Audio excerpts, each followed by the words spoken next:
This clip is brought to you by SaveWithConrad.com.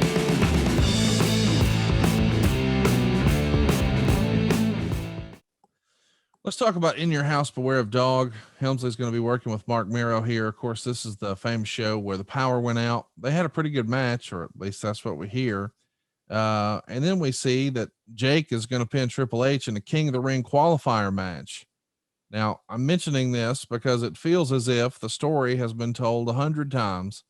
Supposedly, Helmsley was the guy earmarked to win the King of the Ring 1996. Now, of course, the business is better because that didn't happen. Yeah, you think? Stone Cold Steve Austin winds up winning. Austin 316 is born, and we're off to the races. We got lucky, man. Yeah. We backed into fate with, I thought the punishment bullshit was weak. I'm not saying it wasn't punishment. I'm just saying was the punishment necessary? Why do you punish one guy for the acts and the conduct of his buddies who aren't even there any longer? Why don't we move on? And the Triple H had done nothing to be punished for, other than he picked the wrong friends. Right. Really? Do you agree or disagree? I agree. So, but he still had to stay after school and sit in the corner and all these other analogies that one could come up with.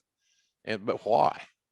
So, but at the end of the day, the lucky part was, guess who won the King of the Ring, and guess who got over like $1 million and made the company more money than any other wrestler that Vince had there, maybe since the heyday of Hogan. But the timing of this, I mean, check this out. The end of July, it's reported in the Observer that Hunter signed a 3-year deal. And now, since he's re-signed, it's expected that he's going to get his push going again. That's all Dave Meltzer's theory. But let's just add the context for what we're talking about. He does the curtain call thing. 2 of his very best friends leave for more money and fewer dates and go to WCW, where they had both been before. Hunter could have very easily done the exact same thing, been the next member of the NWO, and been a part of some big stuff that's happening on the other channel. Mm-hmm. I mean, in early July, Hulk Hogan joins the NWO. Now, nobody still knew exactly how big this thing was going to get. All right. Still, it's reported at the end of July that he had signed. So you got to think there was at least a conversation between him and Scott, or him and Kevin. But ultimately, even though he's been wrestling hog matches and he's been wrestling the dumpster guy and he's been squashed at WrestleMania and he's no longer the King of the Ring, right? He re-signs. Mm-hmm. Are you having conversations with him in this era, or have you ever talked to him about this and why he didn't go? Because WWE was always his destination, Conrad.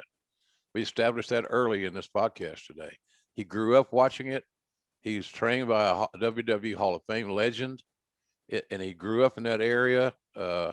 It just meant more to him to be in WWE than anywhere else. That was a perfect home for him.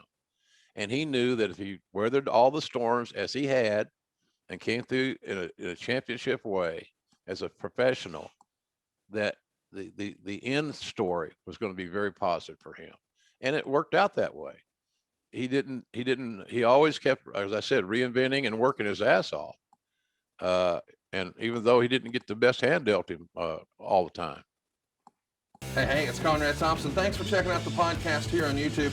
Be sure to hit the subscribe button and the notifications bell so you get a notice anytime we upload some new content. And go save yourself some money right now. If you're in a 30-year loan or you have credit card debt, it's not a matter of if I can save you money. It's a matter of how much. Find out right now for free at SaveWithConrad.com.